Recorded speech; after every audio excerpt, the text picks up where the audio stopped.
네, 오늘은 시편 74편을 함께 보시겠습니다. 지난주에 73편을 봤었는데요. 또 한 주 만에 74편을 하게 됐습니다.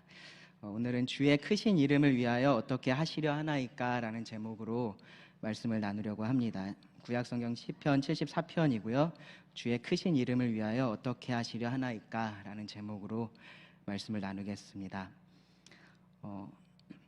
아이성에서 패배한 이후에 여호수아가 이렇게 하나님 앞에 나와서 기도를 했습니다. 여호수아 7장에 기록되어 있는데요.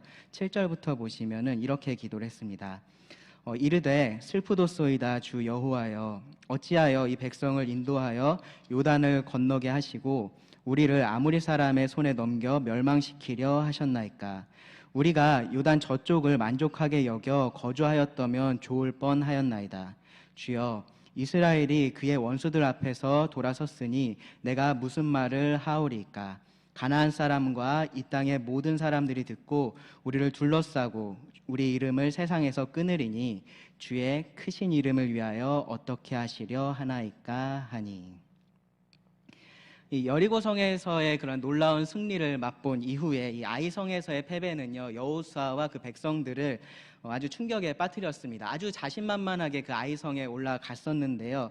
그런데 그곳에서 패배했습니다. 그래서 이 백성들은 그 마음이 녹아서 물같이 되었다라고 그렇게 표현을 합니다. 이제 두려운 마음이 생겼었던 거죠. 아마도 이제 40여 년 전에 그들의 그 부모들이 이 가나안 땅에 들어가기 직전에 가졌던 그 두려움을 이들이 가졌던 것 같습니다. 당황스럽기는 여호수아도 아마 마찬가지였을 것 같아요. 이 40년 전에 모두가 가나안 땅에 들어가기를 거부했을 때 유일하게 이 갈렙과 함께 그 땅의 백성들을 두려워하지 말라, 그들은 우리의 먹이라. 그 예전 성경에는 아마 그들은 우리의 밥이라 그렇게 번역을 했었을 거예요. 그러니까 먹이라라고 그렇게 죽음을 무릅쓰고 소리쳤었던 사람이 바로 이 여호수아였습니다. 여호수아도 마찬가지고 갈렙도 마찬가지고 그 가나안 땅의 병력을 다 봤었어요. 그 성이 얼마나 견고하고 높은지를 봤었고요. 그곳에 있는 백성들이 얼마나 장대한지, 거인들이 있는 것을 봤었습니다. 그런데도 불구하고 이렇게 그 땅의 백성들을 두려워하지 말라, 그들이 우리의 먹이다라고 말할 수 있었던 유일한 이유가 있었습니다. 뭐였냐면은 바로 그들에게는 그들의 보호자인 여호와 하나님께서 함께 하신다라는 그러한 믿음이 있었기 때문입니다. 민수기 14장 9절에 보면 그렇게 말을 하죠. 그러니까 그들을 애굽에서 구해내셨고 또 홍해를 건너게 하시고 광야에서도 인도하고 보호하셨던 그 하나님께서 그들과 함께 계시다면은 이 적군이 누구든지 아무런 상관이 없었던 겁니다. 이제 그것이 여호수아가 가지고 있었던 그 믿음이었는데요. 그런 믿음으로 이 가나안 땅에 들어갔었고요. 그리고 첫 요새였던 여리고성을 함락을 시켰습니다. 그러니까 여호수아도 나의 그 믿음이 틀리지 않았구나라는 것이 이제 증명됐다라고 생각을 하고 있었을 거예요. 그 여리고성을 함락시키기 위해서 여호수아가 했었던 일은 뭐였냐면은 하나님의 말씀에 따라서 할례를 베풀고, 그리고 하나님의 말씀에 따라서 그 여리고성을 빙글빙글 이제 백성들과 함께 돌았던 그것밖에 없었습니다. 그럼에도 불구하고 승리할 수 있었던 것은 하나님께서 그들과 함께 계셨고요. 그들이 그 함께 하시는 하나님을 거역하지 않았을 때 하나님의 능력이 그들을 통해서 나타났었던 겁니다. 어떤 생각을 했을까요? 가나안 땅 밖에서 봤을 때 좀 그런 느낌이 있었는데 해보니까 별거 아니겠구나, 그냥 이대로만 하면 되겠구나, 아마 그런 생각을 했을지 모르겠습니다. 그런데 이 아이성을 치러 갔었던 그 병력이 패배했다라는 소식을 듣게 된 겁니다. 여호수아는 이해할 수가 없었을 거예요. 하나님께서 그들과 함께 계신 것이 여전히 확실하고 그들도 하나님을 거역하지 않고 있는데 이 패배를 어떻게 이해를 해야 될까 하는 생각이 들었을 겁니다. 그리고 그런 상황에서 하나님께 드렸던 기도가 바로 그것이었습니다. 주의 크신 이름을 위하여 어떻게 하시려 하나이까. 모세도요, 이 금송아지 사건 이후에, 그리고 가데스 바네아에서 사람들이 반역한 이후에 그 하나님께서 이스라엘 민족들을 다 전멸시키시겠다라고 그렇게 말씀하셨을 때 비슷한 취지로 하나님께 이렇게 기도를 했었습니다. 그 많은 이적으로 이 백성들을 통해서 하나님이 그 능력을 나타내셨는데 이제 와서 자기 백성을 심판하시면 하나님의 명성이 어떻게 되겠습니까? 다른 이방 민족들이 하나님을 어떻게 생각하겠습니까? 이제 그러한 기도를 했었습니다. 그러면서 이제 하나님의 자비를 구했었는데요. 그리고 다윗의 시편도 보면은 비슷한 맥락의 이러한 내용의 기도들이 종종 있습니다.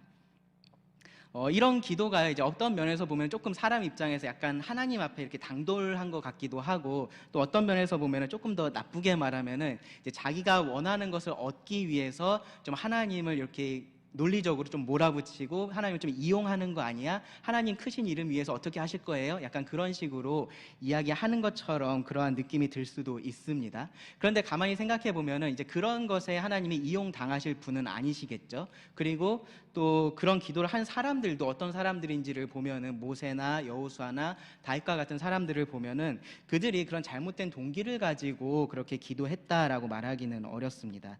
오히려요, 우리는 이런 기도들을 통해서요, 이 하나님의 백성인 우리들이 우리 자신을 위해서 어떻게 기도를 해야 되는지를 배울 수가 있습니다. 오늘 우리가 살펴볼 이 또 다른 아삽의 시편, 이 74편이 바로 그런 기도인데요. 이 74편을요, 내용적으로 구분을 해보면 세 부분으로 나눠볼 수 있습니다. 1절부터 11절에서는 이제 탄식이 나오고, 그리고 12절부터 17절에서는 확신이 나오고요. 그리고 18절부터 23절에는 간구가 나옵니다. 그러니까 탄식과 확신, 간구가 나오는데, 이 탄식에서는 탄식의 이유를 우리가 조금 집중적으로 함께 살펴보려고 하고요. 그리고 확신에서는 확신의 근거가 무엇인지를 생각해 볼 거고요. 그리고 이 간구에 있어서는 간구의 목적을 함께 나눠보려고 합니다. 우리가 왜 탄식을 해야 되는지, 또 무엇에 근거해서 그런 탄식 가운데 확신을 가질 수 있는지, 그리고 궁극적으로는 하나님께 간구하는 목적이 무엇이 되어야 하는지를 함께 이 시편을 통해서 살펴보기를 원합니다. 시편을 보시면은 아삽의 마스길이라고 시작을 해요. 이 시편의 내용을 읽어보시면은 이 배경에 대한 직접적인 언급은 없는 것을 알 수 있습니다. 그런데 아주 강력하게 이 시편의 배경은 BC 586년에 이 바벨론이 예루살렘을 함락시킨 이후의 시간이라고 우리가 생각을 할 수가 있습니다. 그렇기 때문에요, 이 저자는요, 다윗 당시의 아삽이라고 보기는 어렵습니다. 우리가 지난 시간에 살펴봤던 그 아삽과 동일한 아삽이다라고 보기는 어렵습니다. 그래서 여기서 말하고 있는 아삽은 그 아삽하고는 전혀 상관없는 어떤 아삽이거나, 혹은 아마도 이 성전에서 계속해서 섬겼었던 그 아삽의 자손 중에 한 사람으로 우리가 생각하는 것이 맞을 겁니다. 먼저 이 내용을 좀 살펴보면요, 이 탄식의 이유에 대해서 생각을 해보면은 1절에 보시면은 이렇게 시작을 합니다. 하나님이여, 주께서 어찌하여 우리를 영원히 버리시나이까? 어찌하여 주께서 기르시는 양을 향하여 진노의 연기를 뿜으시나이까? 이 비통한 마음을 하나님께 표현하는 것으로 시작이 됩니다. 근데 우리가 지난 시간에 살펴봤었던 시편 73편을 보면은 거기서 아삽은 이런 고백들을 했었어요. 23절을 보시면 내가 항상 주와 함께하니 주께서 내 오른손을 붙드셨나이다. 그리고 25절에서는요, 하늘에서는 주 외에 누가 내게 있으리요, 땅에서는 주밖에 내가 사모할 이 없나이다. 그리고 27절과 28절을 보시면 무릇 주를 멀리하는 자는 망하리니 음녀같이 주를 떠난 자를 주께서 다 멸하셨나이다. 하나님께 가까이함이 내게 복이라. 시편 73편에서 아삽은요, 이해할 수 없는 그런 사회의 불공정이라는 것을 개인적으로 체험을 했습니다. 그럼에도 불구하고 그가 하나님께 가까이 나갔을 때 정말로 무엇보다 이 하나님을 가까이 하는 것이 나에게 복이구나라는 것을 그가 깨달을 수 있었던 거죠. 그런데 지금 이 시편 74편의 상황은 그런 개인적인 차원에서의 신앙의 부침, 이제 그런 정도의 문제가 아닌 거예요. 국가적인 재앙을 만난 그러한 상황입니다. 쉽게 말해서 나라가 망한 겁니다. 3차에 걸친 이 바벨론의 침략에 예루살렘 성이 완전히 폐허가 됐고요. 신분이 높은 사람들부터 시작해서 그 많은 예루살렘의 주민들이 포로로 잡혀간 그러한 상황입니다.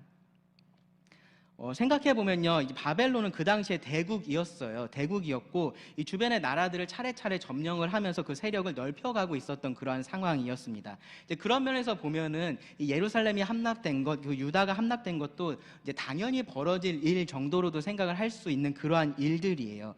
그런데 아삽은 뭐라고 얘기를 하고 있냐면 그 상황에 대해서 하나님께서 우리를 버리신 것 아닙니까? 우리를 향해서 계속해서 진노하고 계신 것 아닙니까? 라고 그렇게 말을 하는 겁니다. 왜 그러냐 하면은 이 이스라엘 민족들에 대한 이 표현들을 보세요. 뭐라고 표현을 하고 있냐면은 1절에는 보시면은 주께서 기르시는 양이다라고 표현을 합니다. 그러니까 이스라엘 민족이 그냥 여러 많은 민족들 중에 하나가 아니라 하나님께서 선택하신, 하나님께서 기르시는 양이었다라는 거죠. 이것하고 비슷한 표현이요, 이 아삽의 시편에 몇 차례 더 등장을 해요. 그러니까 하나님과 이 백성 사이에서의 그런 친밀한 관계를 나타내는 그러한 표현이고요. 특히 하나님이 그 백성들의 보호자가 되시고 인도자가 되신다라는 것을 강조하는 그러한 표현입니다. 2절에서는요 또 이런 표현을 사용합니다. 옛적부터 얻으시고 속량하사 주의 기업의 지파로 삼으신 주의 회중. 여기서 아삽은요, 이 모세가 출애굽 이후에 불렀던 그 노래에서, 출애굽기 15장에서 모세가 사용한 표현을 가지고 와서 이스라엘 민족들을 지금 표현을 하고 있습니다. 하나님은요, 이 노예였던 이스라엘 민족들을 사서 구속을 하신 거고요. 그러면서 자기 기업의 지파로, 자기의 소유로 그들을 삼으셨습니다. 그렇기 때문에 이들은요, 주의 회중, 하나님의 회중이라고 불리는 그러한 자들이었던 겁니다. 하나님은요, 이스라엘 백성들에게 계속해서 뭐라고 출애굽 이후에 말씀하셨었냐 하면은 나는 너의 하나님이 될 거고 너희는 내 백성이 될 거다라고 계속해서 그 말씀을 하셨습니다. 그들과 하나님의 관계가 이렇게 특별했었던 거죠. 따라서 그런 이스라엘이 지금 이러한 국가적인 재앙을 만났다라는 것은 사실 이해할 수 없는 그러한 일들이었던 거예요. 그들이 불순종했을 때 하나님께서 종종 이방 민족들을 통해서 그들을 이제 징계하기도 하셨었는데, 이제 그러한 것들은 그들이 느낄 때 사랑의 맺처럼 그렇게 느낄 수 있는 그러한 징계였었는데, 지금은 그렇지가 않은 겁니다. 아삽은요, 여기서 뭐라고 말을 하고 있냐면은 주께서 어찌하여 우리를 영원히 버리시나이까 라고 말합니다. 영원히 버리시나이까. 그러니까 이 지금 상황은요, 하나님께서 자기들을 영원히 완전히 버린 것 같은 그런 것처럼 보이는 그러한 상황 속에 있었던 겁니다. 하나님의 진노에 대해서도 말을 하죠. 진노의 연기를 뿜으시나이까. 그러니까 이 하나님의 그 불같은 진노가, 그 연기가 꺼지지 않고 계속되고 있다라고 말을 하는 겁니다. 그들을 점령하고 파괴한 것은 바벨론이었어요. 바벨론이었는데 궁극적으로 하나님께서 그 이전에 그들과 맺으셨던 그 언약을 파기하고 그들을 버리셨기 때문에 지금 이러한 일들이 벌어지고 있는 것처럼 느껴지는 그러한 상황을 경험을 하고 있는 겁니다. 그래서요, 2절을 보시면은 이 시편 기자가 하나님께 기억해달라라고 간구를 해요. 기억해달라. 옛적부터 얻으시고 속량하사 주의 기업의 지파로 삼으신 주의 회중을 기억하시며 주께서 계시던 시온산도 생각하소서. 먼저는요, 우리가 주의 백성인 것을 좀 기억해 주십시오라고 그렇게 구하는 겁니다. 그러니까 이것이 지금까지 흐름상 아주 자연스러운 그런 간구인 거예요. 그리고 여기서 이제 자연스럽게 이어질 만한 그런 내용은 뭐냐 하면은 우리가 지금 얼마나 고통을 당하고 있는지, 우리가 얼마나 괴로움을 당하고 있는지, 이제 그러한 내용들이 이어지면은 그것이 자연스러울 겁니다. 우리가 우리의 집을 잃었고, 우리의 삶의 터전을 잃었고, 우리가 포로로 잡혀가고 있고, 우리가 예배할 성소는 이렇게 됐고, 이제 그러한 이야기들이 나오면 이제 자연스러운 거죠. 그런데 여기 보시면은 이 아삽은요, 그런 자신들이 지금 당하고 있는 괴로움, 고통보다는 하나님의 고통에 주목하고 있는 것을 볼 수 있습니다. 이 백성들의 고통을 무시하고 있는 게 아니라 그 고통보다 우선되는 고통이 있다라는 거죠. 바로 하나님의 고통인 겁니다. 그러니까 여호수아나 모세가 그랬듯이 지금 하나님을 먼저 생각하고 있는 겁니다. 하나님의 이름을 생각을 하고 있는 겁니다.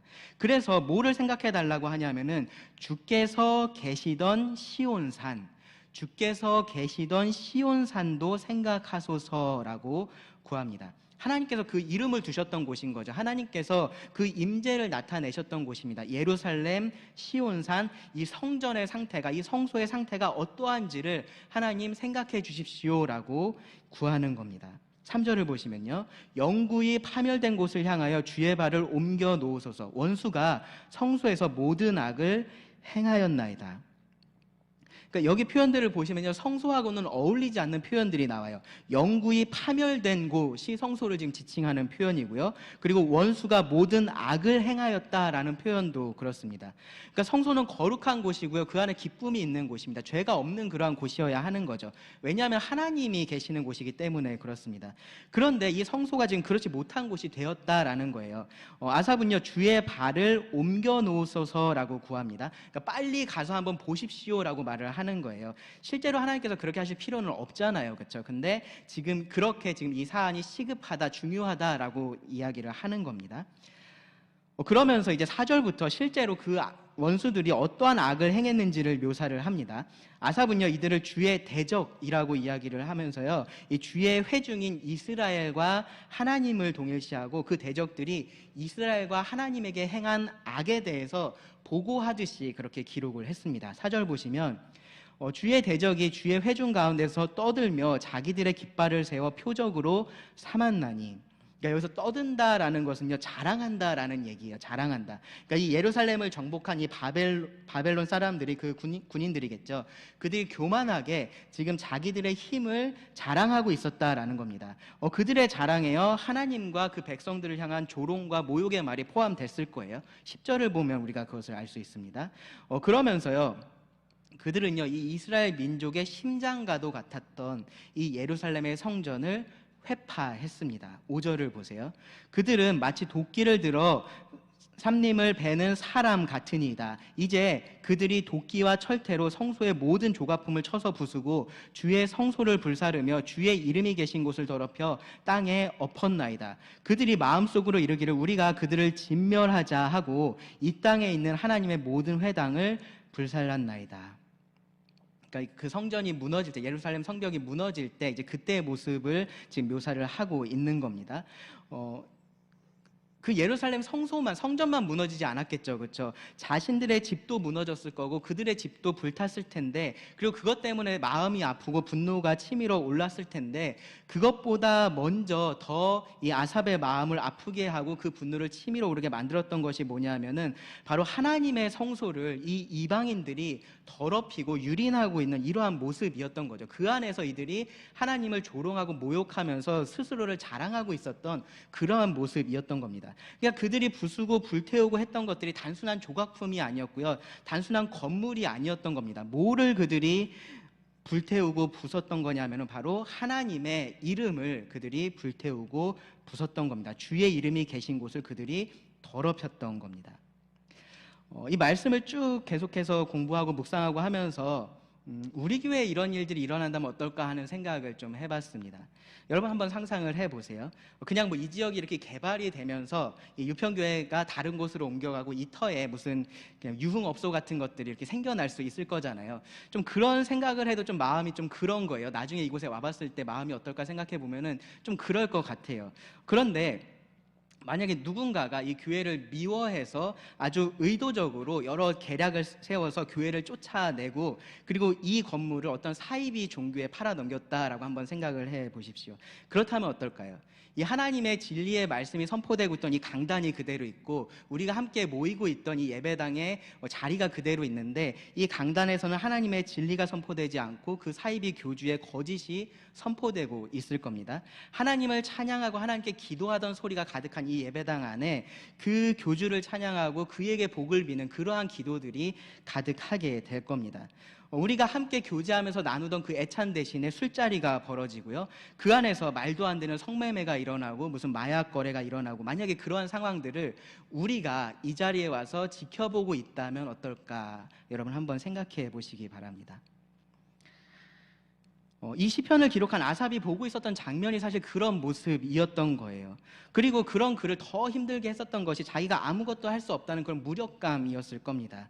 9절 말씀을 보시면요, 우리의 표적은 보이지 아니하며 선지자도 더 이상 없으며 이런 일이 얼마나 오랬는지 우리 중에 아는 자도 없나이다.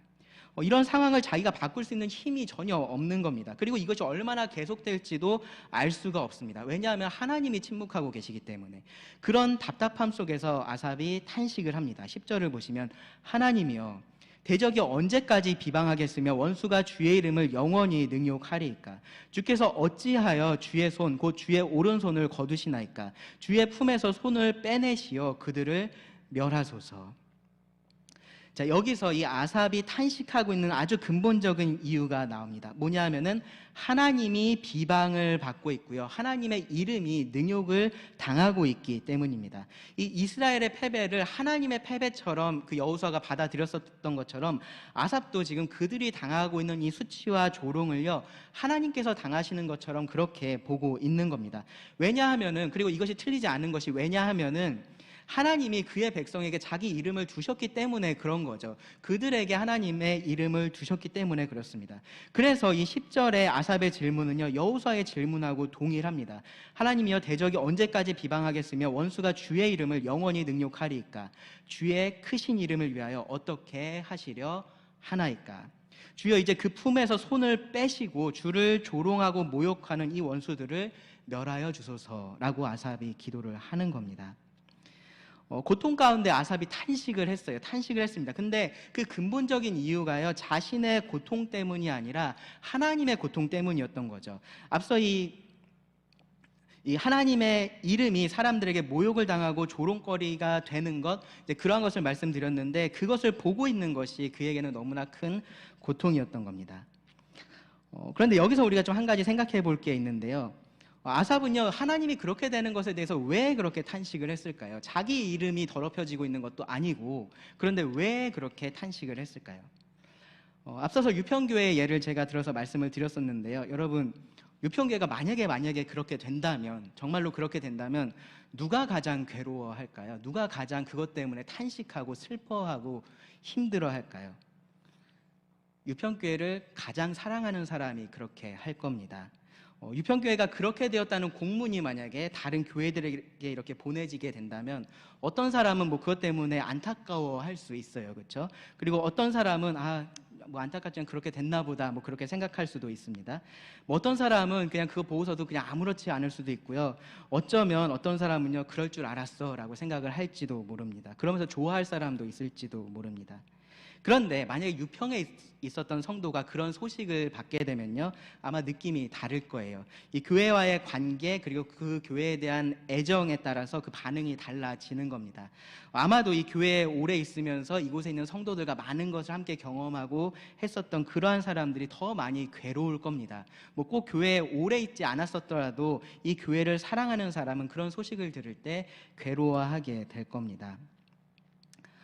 아삽이요, 이렇게 하나님이 모욕을 당하고 하나님의 백성이 모욕을 당하는 이러한 상황에서 탄식했었던 이유는요, 그가 하나님과 하나님의 백성을 그만큼 사랑하고 있었다라는 말입니다. 그렇기 때문에 그가 탄식한 겁니다. 하나님께서 그 임재를 두신 그 성소에 나가서 하나님의 백성과 함께 예배하는 것을 그가 즐거워했었기 때문인 거죠. 그것이 그에게 있어서 가장 큰 복이었고요. 그리고 그것이 그가 가장 원하고 있었던 것이었기 때문에 그런 겁니다. 그래서요, 우리가 이런 것들을 좀 생각을 해봐야 될 것 같아요. 내가 무엇 때문에 즐거운지, 내가 무엇 때문에 괴로운지, 내가 무엇 때문에 탄식을 하고 있는지를 좀 생각해 볼 필요가 있습니다. 이 질문에 대해서 우리가 대답하는 그것이요, 바로 우리가 사랑하는 것이고요, 우리가 가장 원하는 그것이 될 겁니다. 하나님과 하나님의 백성인 교회가 어떻게 되든지 난 별로 상관없어, 나만 그냥 신앙생활 잘하면 됐지 라고 생각한다면 정말로 무언가는 문제가 있는 겁니다. 아삽은요, 하나님을 사랑했기 때문에 그 하나님의 이름을 위해서 탄식을 했습니다. 그리고 그 하나님의 백성을 위해서 간구를 했습니다. 그러면서요, 그 유일한 해결책도 하나님에게 있다라는 것을 잘 알고 있었어요. 그래서 하나님께 이렇게 구하고 있는 겁니다. 하나님께서 그들을 다시 찾아오시고 그 품에서 손을 빼서 원수들을 멸해 주시면 이제 모든 것들이 해결이 되는 겁니다. 그러면 된다고 이 아삽이 확신할 수 있는 이유는요, 이제 12절부터 17절에 나오는데요, 하나님께서 과거에 하셨던 일입니다. 그 확신의 근거입니다. 12절을 보시면 하나님은 예로부터 나의 왕이시라 사람에게 구원을 베푸셨나이다. 원수들은요, 하나님이 마치 아무것도 할 수 없는 분처럼 그렇게 조롱을 하고 있었고요, 또 실제로 하나님은요, 아무것도 할 수 없는 분처럼 그렇게 잠잠히 조용히 계셨습니다.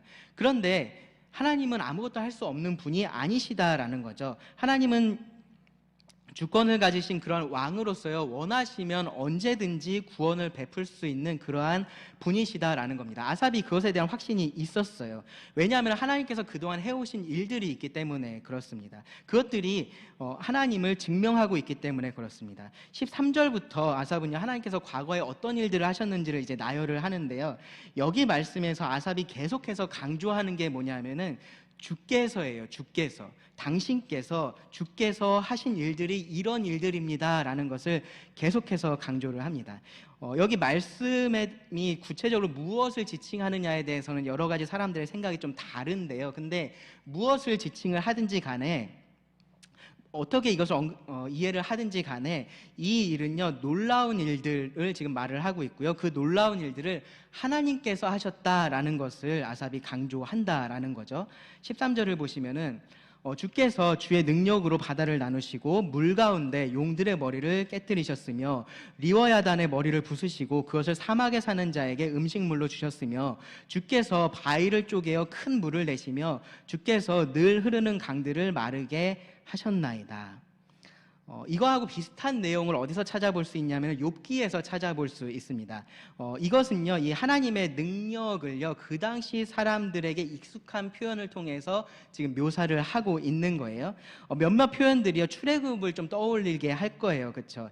큰 물을 내시는 것, 뭐 흐르는 강을 마르게 하시는 것, 이제 그러한 것이 이제 출애굽하고 조금 연결이 되어 있는데, 그런데 꼭 출애굽이 아니더라도 하나님은 이러한 일들을 하신다라고 말을 할 수 있습니다. 물론 이 출애굽을 경험한 사람이고 그것을 알고 있는 사람이라면 이 표현을 더 생생하게 그렇게 느낄 수는 있을 겁니다. 그런데 여기 표현들을 보시면요, 뭐가 강조되고 있냐면은 하나님의 파괴하시는 능력이 강조가 되어 있어요.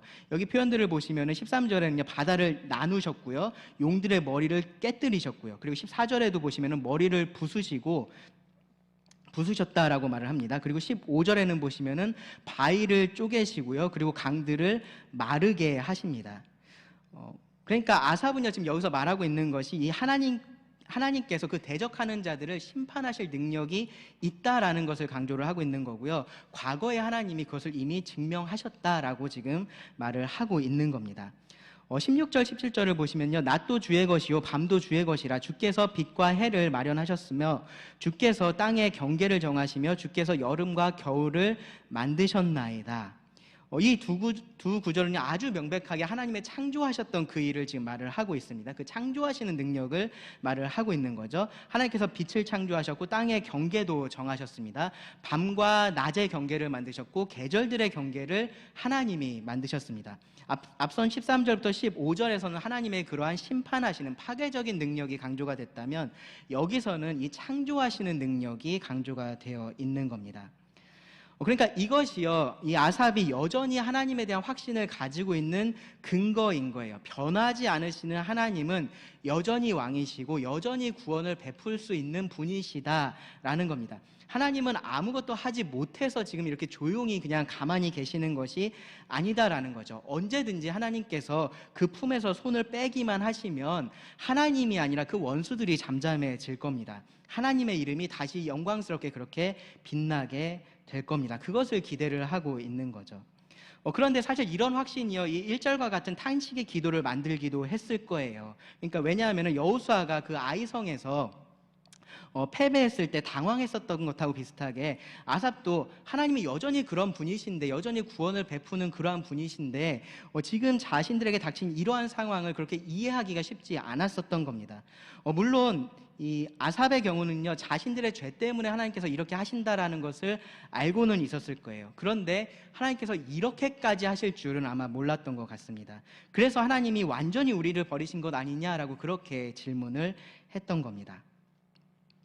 아삽은요, 하나님께서 과거에 하신 일, 그리고 그것을 기록한 이 하나님의 말씀, 그것에 대한 확신이 있었고요. 그렇기 때문에 이제 이렇게 분명하게 기도를 합니다. 이 간구의 목적이 18절부터 23절에서 드러나는데요. 18절에 보시면은 여호와여 이것을 기억하소서, 원수가 주를 비방하며 우매한 백성이 주의 이름을 능욕하였나이다.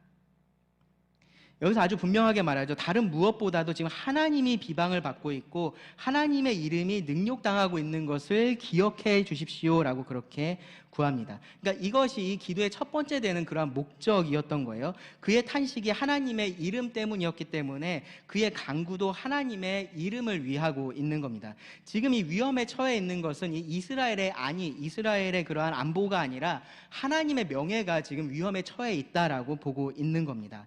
22절도 보세요. 하나님이여 일어나 주의 원통함을 푸시고 우매한 자가 종일 주를 비방하는 것을 기억하소서. 그러니까 여기서도 이 백성의 원통함을 풀어달라고 그렇게 말하는 게 아니라 하나님의 원통함을 푸시라고 말을 하고 있고요. 이스라엘 백성이 아니라 하나님이 비방당하는 것을 기억해달라고 말합니다. 그런데 앞서 말했었던 것처럼 이 하나님과 언약을 맺은 하나님의 백성은요, 바로 그런 하나님의 이름을 가지고 있는 겁니다. 그렇기 때문에 그 백성들에게 행해지고 있었던 이러한 고난들, 고통들, 조롱들, 그 모든 것들이요, 하나님하고 연결이 되어 있습니다. 그래서 아삽은 자신을 포함한 이 백성들을 위해서도 기도를 합니다. 19절을 보세요. 주의 맷비둘기의 생명을 들짐승에게 주지 마시며 주의 가난한 자의 목숨을 영원히 잊지 마소서.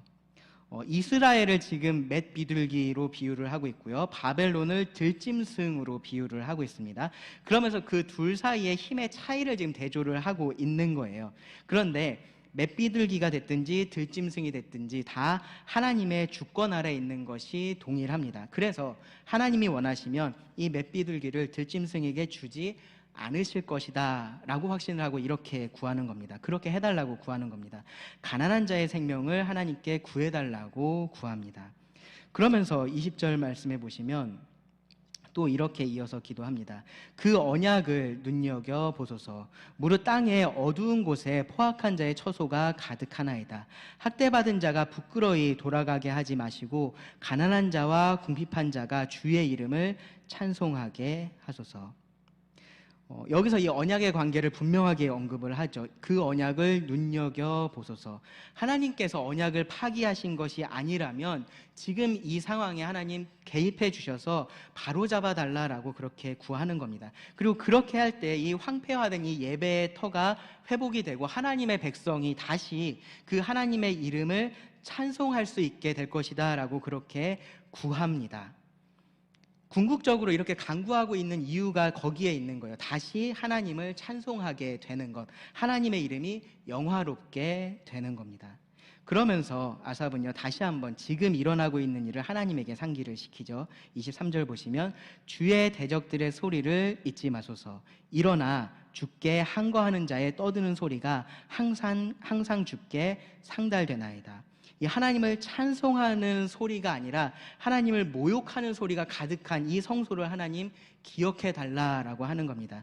이제 주의 이름을 우리를 위해서 그렇게 회복시켜 달라라는 것이 하나님의 이 아삽의 마지막 기도입니다. 주의 이름을 위하여 우리를 회복시켜 달라라는 것이 아삽의 마지막 기도입니다.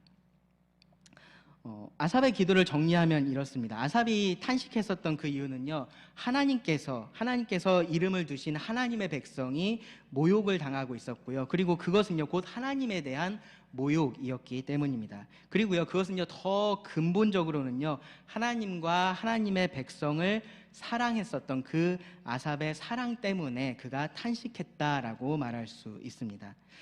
그리고 그런 상황에서요 하나님께서 그들을 구하실 수 있다라는 확신을 아삽이 가질 수 있었던 그 근거는요, 하나님께서 과거에 하셨던 그러한 일들입니다. 하나님은 파괴하실 수도 있고요, 창조하실 수도 있는 그러한 능력을 지니신 왕이십니다. 그리고 끝으로 이 아삽이 하나님께 간구했었던 궁극적인 목적은요, 그런 하나님의 이름이 다시 높임을 받는 것이었습니다. 하나님의 크신 이름이 사람들에 의해서 아무것도 아닌 것처럼 그렇게 모욕당하는 상황이 끝나고 하나님을 찬송하는 소리가 다시 가득하기를 아삽은 간구했습니다.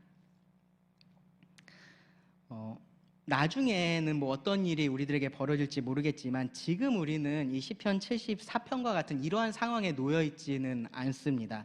그러니까 눈에 보이는 어떤 적이 우리들에게 있어서 오늘날 하나님의 백성인 교회를 막 짓밟고 무너뜨리면서 예배하지 못하게 하고 그러한 상황을 우리가 경험하고 있지는 않아요. 그런데 우리가 좀 간과하지 말아야 할 것이 뭐냐 하면은 눈에 보이지 않는 적들은 있다라는 거죠. 눈에 보이지 않는 적들이 이 교회를 지금 무너뜨리려고 하고 있다라는 겁니다. 교회 안에서는요 잘못된 복음들이, 거짓 복음들이 전파되고 있습니다. 사람들이 선호하는 그러한 복음들이 전파되고 있습니다. 교회 밖으로 나가면요 잘못된 사상들이 이 교회를 흔들고 있습니다. 성도들은요 그 어느 때보다도 이 세상으로 더 눈을 돌리고 있습니다. 교회는요, 그 어느 때보다도 정말로 더 튼튼하고 넓고 안전하고 또 따뜻한 그러한 건물들을 가지고 있는데, 정작 하나님의 성전인 그 교회는요, 그렇지 못한 그러한 때를 우리가 살고 있는 겁니다. 이럴 때 우리가 가장 먼저 기억해야 할 것이 바로 하나님의 이름입니다. 하나님의 이름. 그러니까 우리가 괴롭고 우리가 고통스러운 것 이전에 하나님의 고통을 우리가 기억을 해야 된다라는 거죠. 우리가 모욕을 받는 것 이전에 하나님께서 모욕당하고 계시다라는 그 사실을 우리가 생각을 해야 됩니다. 그리고 그것 때문에 우리가 탄식을 해야 되는 겁니다. 그리고 그 모든 것들을 바로잡으실 하나님에 대한 확신 가운데 우리가 하나님의 영광을 위해서 우리를 회복시켜 달라고 그렇게 간구해야 됩니다. 아마 오늘날 교회들에 대한 소식들을 접하게 될 때 많이 실망스러운 것이 사실입니다. 뭐 다른 사람, 다른 교회까지 갈 거 없이 나 자신만 봐도 사실 그렇습니다. 하나님의 이름을 높이기는커녕 해나 끼치지 않으면 다행이구나라는 생각이 들 때가 많습니다. 그런 우리들을 보면요, 정말로 교회에 희망이 있을까 싶은 그런 생각들이 들 수도 있는 거죠. 우리를 보면요, 희망이 없는 것이 사실 당연합니다. 이 계시록의 교회들이 그래요. 주님께 아무 칭찬도 받지 못했던 그러한 교회들도 있는 것을 우리가 지금 배우고 있습니다. 그런데 그 교회들에게 주님은 그들을 책망하시고 하셨지만 그들이 회개할 수 있는 기회를 항상 주셨다라는 거죠. 그들이 회복할 수 있는 기회를 그들에게 주셨습니다. 언제 우리의 때가 끝날지 우리는 알지는 못합니다. 그런데요, 그때가 되기 전까지요, 우리는요, 이 지금의 모습에 그냥 실망하고 좌절하면서 지금 이 자리에 그냥 눌러 앉아 있으면 안 된다라는 겁니다. 우리의 탄식이요, 그런 탄식이 돼서는 안 된다라는 거죠. 우리가 왜 이 모양이야, 나는 왜 이렇게 힘들어, 그러한 탄식을 우리가 해서는 안 된다라는 겁니다. 하나님을 사랑해서 그 하나님의 이름이 나를 통해서 그리고 우리 교회를 통해서 높임받지 못하고 있는 그 사실에 우리가 탄식을 해야 됩니다. 그러면서 우리가 이렇게 기도를 해야 되는 거죠. 주의 크신 이름을 위하여 어떻게 하시려 하나이까. 그러면서요, 그 이름을 위해서 내가 무엇을 할 수 있는지를 고민을 해야 됩니다. 그것이요, 지금 내가 할 수 있는 찬송이 될 겁니다. 그것이 완전하지 않더라도요, 우리가 온전히 하나님께서 원하시는 그러한 모습의 교회로 온전히 지금 회복되지 못하더라도 내가 지금 하고 있는 그 작은 노력 하나가 하나님께 드려지는 찬송이 될 겁니다. 그리고 나의 찬송, 내 옆에 있는 사람의 찬송, 그 모든 찬송들이 모여서요, 그것이 우리가 하나님께 드리는 예배가 됩니다. 그리고 그런 예배 가운데 하나님께서 높임을 받으십니다. 기도하고 말씀을 드리겠습니다. 하나님, 오늘 이 시편 말씀을 통해서 다시 우리의 우선순위를 점검해 봅니다. 우리가 무엇을 위해서 사는지를 다시 또 생각해 봅니다.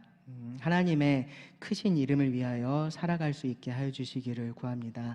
우리의 눈이 우리 자신에게 또 이 땅에 고정되지 않게 하여 주시고 하나님을 바라볼 수 있게 하여 주시기를 원합니다. 우리의 말과 행동이 하나님을 모욕하지 않게 하시고 하나님을 더욱 높이는 삶이 되게 하여 주시기를 구합니다.